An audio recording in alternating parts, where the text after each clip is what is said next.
Hello everyone, this is Corazon StarCraft here with episode 7 of my GG Well Played series, highlighting decision making and being awesome at the highest level of competitive StarCraft 2 play. Oh yeah, that intro is great. Anyways, this time we have a PvZ on Frost. In the bottom right we have Liquid Bunny, and in the top left we have First. Thank you guys for watching my series before and all the nice upvotes on Reddit. I appreciate it. I'm gonna keep doing one player analysis for these series. I'm also gonna do more strategy type things instead of builds. That was kind of a dumb question to ask, but I'm still figuring out how I'm trying to format the series, and I'm gonna try and talk fast and keep it short and not stumble as much. It'll come as I continue to do this. Hopefully, I'll be speaking better. So thank you. So we're going to play it just a little bit while I introduce the map. So basically this is Frost, wide open map, especially in cross positions. We all kind of know this. It's been on the ladder for a couple seasons now. Two different third choices. There are pros and cons to each of these. I will go in depth to that later. It actually plays a key point in this role, and a key role in this game. And so let's go to Bunny's view, or let's just go focus on Bunny. So this is from DreamHack Bucharest. Yes, Bucharest. DreamHack Bucharest from the third group stage, and there was a lot of storylines in DreamHack. You know, life winning, ZVZ, Impact's great tournament run, but something that was kind of forgotten after the second day was, or I mean after the first day was, two Korean in this group, Bunny and Zanster both beat out First and Yoda. I believe it was Yoda, but I know it was First at least. I think it was Patience, First and Patience. Two foreigners beat off two Koreans, which is something that's absolutely amazing, absolutely unheard of in these days when Korean dominance has been really been the norm. It's nice to see some foreigners do good for or be successful for once, and yeah. So they spawn in cross positions. Bunny's gonna scout top first. He's just thinking, you know, what? There's not really much to think. It's a 4-player map. You gotta scout all the spawns. So Bunny's gonna see the pro scout coming, and he's going to think that it is a cross spawn. So his Reaper is immediately going to go. His SCV is going to come back to cross spawn, and his Reaper is going to go cross spawn. Or he thinks it's horizontal, so he's going to automatically scout the Reaper, thinking it's horizontal spawns. However, it's going to be vertical. Now he knows it's vertical, so what does this mean? Bunny's going to have a lot harder time being aggressive because he's going to have to cross the map, cross more map than he would if it was horizontal or vertical. So First is a little bit more safe, but Bunny also, on the flip side, Bunny's also safer to take expansions and not have to worry about all-ins as much. So either comes in, I believe he has not scouted yet. He scouts the expansion, knows that First isn't going for some one-base play. Did he scout the gas? I don't believe so. Now he's going to go and scout the gas. He's going to scout the gas, looking for any tech. There would be a Stargate, either Stargate, Twilight Council, Robo down by now. He sees the Robo.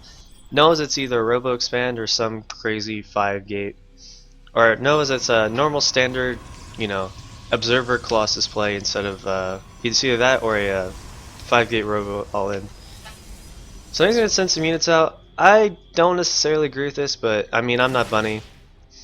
I believe his aim was to punish the Protoss, make him make units instead of pros, which is something that Bunny wants him to do. Something that Bunny wants because then he can catch him in economy. However, this push doesn't really work. He does get an observe for his troubles, but First is able to kite. So now Bunny kind of has to play a little bit defensive, but I mean it didn't do that much damage. So now he knows there's no crazy third, no all incoming. He can basically say, okay, First is doing this build, this PVT build, going for Colossus, trying to hold off the time and push. The PVT that we've seen for almost 2 years.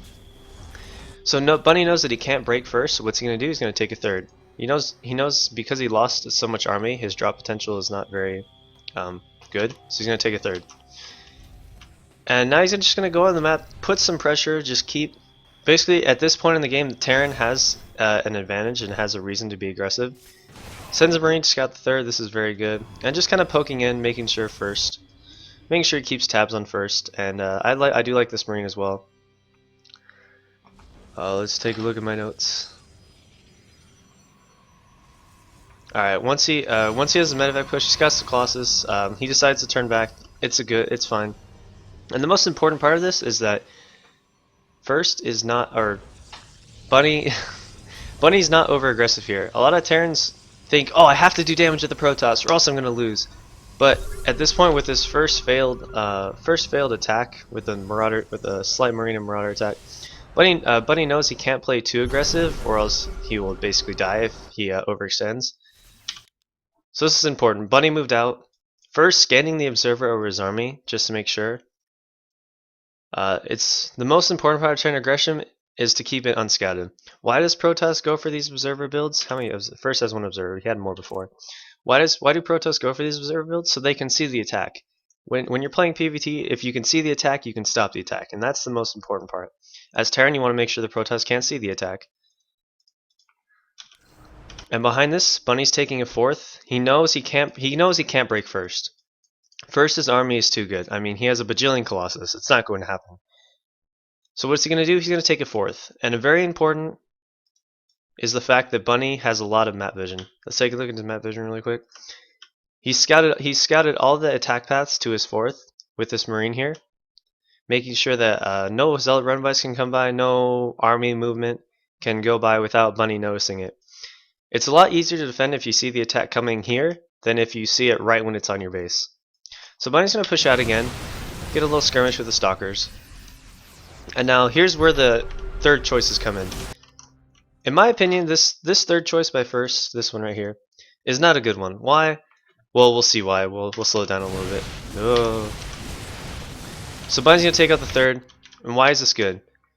First's army can't react. First is literally stuck in his tracks. It doesn't matter if First tries to move his army down. Bunny's still going to get the Nexus. And the even greater part about this is if Bunny wants to get away, he wants to snipe the Nexus for nothing, he can just run over here. There's nothing First can do about it if he runs over there. What is he? At first, Bunny runs towards the right, and I pointed to the right with my hand, but then because he wasn't being attacked, he just decides to go back. So now Bunny goes back, 4 bases to 2, and he's way ahead. All he has to do is defend. He doesn't, as you can see, he doesn't get over aggressive. He doesn't try for some 6 medevac drop in the main. It's not going to work. He knows that if he's as cost efficient as possible, he can still beat First and force First to fight on his terms, which is what Bunny wants. In the mid game, usually TVP, you want to take the fight to the Protoss because you have an advantage. But once you get to a certain point, you want the Protoss to fight you. So now what Bunny's going to do, he's going to go back. Happy with his work, not having sniped a third. I'd be happy too. That's times 2, yeah. As you can see. So what does Bunny want to do? So it's also important to note that Bunny just doesn't, even though Bunny's not attacking, his army isn't over here. A lot of players tend to, like, once they attack, they bring their army back and they don't do anything with it. Bunny leaves his army out here, right by the watchtower. This is a perfect place where he can attack as soon as he wants to, and also he doesn't have to be overrun because he has the vision of the watchtower, so you can see any attack coming. So now what's he going to do? He's going to keep on pressuring the third, making sure, never relenting on First, and making sure that he can get a good advantage. So because First retook this base, Bunny can simply, and now First's army is way out of position. Bunny sees this. As you can see with the scan, Bunny sees no other army. Of course, it could be here, but in this position, First's army was way out of position. So what can First do? Or what can Bunny do? Bunny can snipe the Nexus.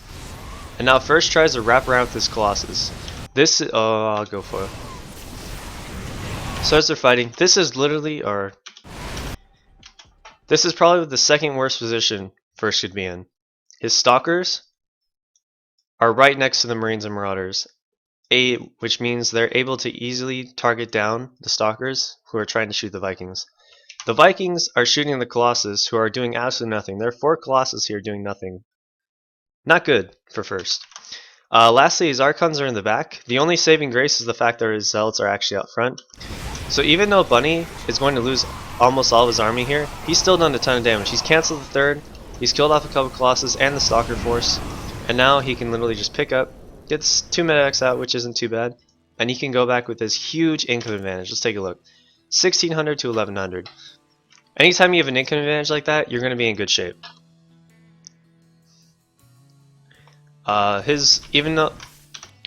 So at the point where Bunny finally got an engagement, he got the best engagement he could with this army positioning.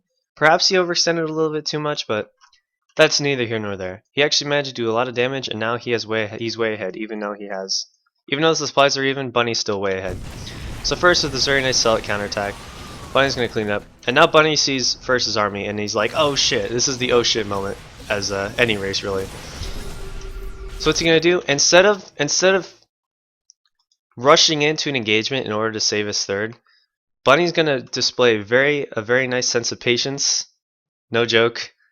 A very very good patience, and he's just gonna lift off the third. Try and save as many SCVs as he can and lift off. He'd rather sacrifice a few SCVs than take a bad engagement, which is really what made the difference in this fight. Had he taken a bad engagement, it might have opened the door for First to come in. For First to come in and possibly win. Also, it helps that Bunny's on 4 bases, so losing one, or even the mining on one, won't kill him that much. So Bunny's able to hold. Now with this slight upgrade advantage, and good EMPs and no storm, really, Ghost without storm. The Protoss army can't really fight without shields or High Templar. So Bunny's gonna hold, and now he's in a great position. First, just getting his third back up. I mean, there's not really much he can do. First, he's gonna try and double expand, but Bunny should know very well that he's ahead, and look to punish First for doing so. he tries to get the observer and misses. All right, so I'm gonna let the rest of this play out. Not really much else to say. So why did Bunny win? Or Bunny's gonna win. I spoiled it. Sorry. So why did Bunny win? So first of all, his good army positioning took advantage of First's third. This third location is probably not the best, as I said, because you can easily escape through an attack and also get the high ground in an engagement. As you can see, Bunny's gonna snipe off this third again and go back. Anyways, he also did a good job of not overextending himself. Whenever he knew he couldn't attack, he just expanded. It was a very good game sense by Bunny. Knowing when he was ahead, knowing when he could attack, and knowing when he shouldn't attack. And he attacked at the right times, and he knew his limits, and he stuck to them. If you notice, Bunny did not drop at all this game. After that first Marine Marauder push, he knew he was behind, and he knew he just had to out-expand and keep First as limited on his own economy as possible. And whenever he managed to engage, he had the best engagement he could have for him, not the engagement he needed. There's not really much else to say. Bunny did a really good job. A lot of things Terrans could learn. A lot of things Terrans can learn from Bunny. I'd like to thank you guys for watching. My goal was 12 minutes, but it's 13 minutes. Not too bad. I'd like to thank you guys for watching. I stream regularly at twitch.tv/cdgcorazon. I will link it in the description. If you like this, please subscribe. Please follow me on Twitch. Wednesday, May 14th at 10:30. 10:30 p.m. Pacific time. That's 1:30 p.m. Eastern time and 7:30 p.m. Europe time, or 19:30. I'll be streaming because I will have just gotten out of school for the summer.